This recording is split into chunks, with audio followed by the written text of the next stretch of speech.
Hi everybody, so you want to know all about Betelgeuse and friends? Stick around till the end of the video and I'll tell you all about it.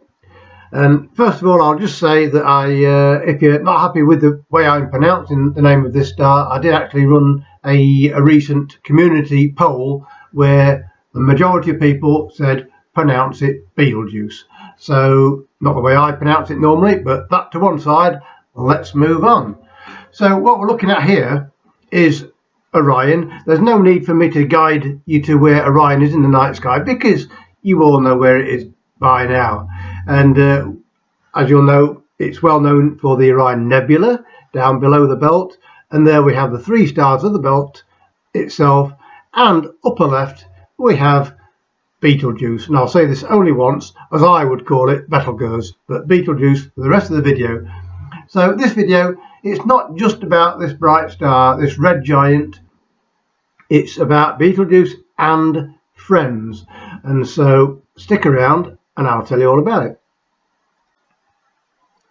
So here we are looking at the star Betelgeuse. And this was actually taken with just a 5-second exposure through my TAL 4-inch refractor F10, just to show what can be done. Now I could have done a longer exposure and brought out fainter stars, but I wanted to give an idea of what you can see through most starter telescopes. And you'll already notice that I have circled here what looks like a double star. And note that this is taken through a refractor, and so if you're looking through a Newtonian reflector without an erect image eyepiece, this double star will appear on the upper left. Whether it's an actual double star, whether they're physically related, or it's just a line of sight, I haven't really done that much research, but by all means you can do. And this is what you can try while you're looking at Betelgeuse. Try and find this double star, and I could actually split these two. They're quite wide. The separation is, I think, around about 15 arc seconds, and I could split these at 25 magnification through my 100mm binoculars. And what I did, I cropped in a little bit. Okay, it's not a perfect image, but I am not a professional photographer when it comes to astronomical or any other objects. Now straight away you can see that one is red, so that may be a red giant, and one is a blue or white, has a blue or white hue to it. And these have a magnitude of 8.8 and 8.6, so most telescopes you should be able to see these. Please give it a go and let us know what you think in the comments. And the colour of a star can tell you so much about it, regards its composition, its age and its size. Yeah, look it up. Find this double star, and it's one more thing for you to look at while looking at Betelgeuse. So moving on to the next star for you to try and find while in this area, getting a little bit closer to Betelgeuse, we find a star of the magnitude 8.9, so a little bit fainter than the double stars that we've just looked at. And we can see straight away, depending on your own screen that you're looking at now, that it is a red star. And zooming in, again, obviously not a perfect image, but I would rather use my own photographs as much as possible rather than searching on the interweb. And you can see this also is a red star.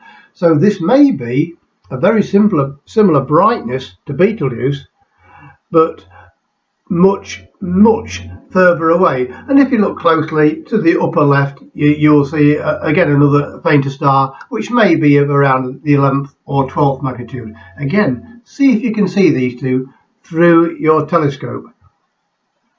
Moving even closer now to Betelgeuse, we find a star magnitude 10.3. So if you are finding out about the limits of your own telescope, and this may be your first 10th magnitude star. I'm not going to go into how magnitudes are worked out in this video. Just I'll let you. But we'll maybe do that in another video.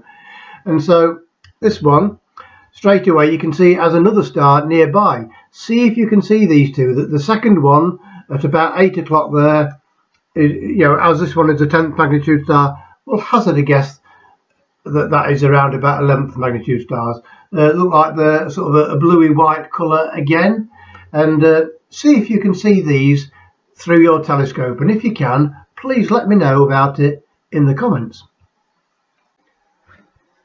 So now we switch our attention to the other side of the screen, where we find a star magnitude 8.6, and because, like the rest, zooming in a little bit, we find a couple of other fainter stars here, maybe 11th or 12th magnitude, for you to try in the same field of view. These look like they might be quite tricky, depending on what telescope and where you're observing from, whether you have light pollution or not.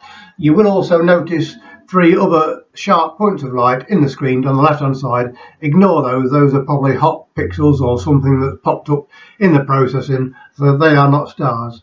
And the final one we'll look at in detail is this one here, circled, and this has a magnitude of 8.9, and just to the right hand side of it you see 2 other brighter stars around about 10th magnitude that make a little bit of a triangle with this one. And this star, you can see, has a bluey white tint to it again. And as before, look up, do some research into the colour of stars, and you'll be able to learn a lot about the star just from its colour. That will tell you about its age, its temperature, and maybe even what it's made up of. Now finally, the star of the show. Here we are, Betelgeuse in all its glory, and you can see, and I've seen these quite easily through my 12-inch Dobsonian, even through heavily light polluted skies. You'll see a number of stars around it. See how many of these you can see with your own telescope. Again, just like a previous image, ignore some what look like bright pinprick blue points of light. Again, these are just something that's cropped up in the processing. Those are not stars, but everything else, they look like 11th, 12th magnitude stars maybe. See if you can see these through your own telescope. There's what, 1, 2, 3, 4, 5, 6 maybe around here. Count how many you can see through your own telescope, and please let us know in the comments. So that's it. That's Betelgeuse and friends. And so you know what I mean by the word and friends. All the stars around it that you can have a look at, and right. So rather than just look at the bright star itself and think, yeah, that looks very nice, just for a few seconds, take your time and find out a lot more about what's going on around it.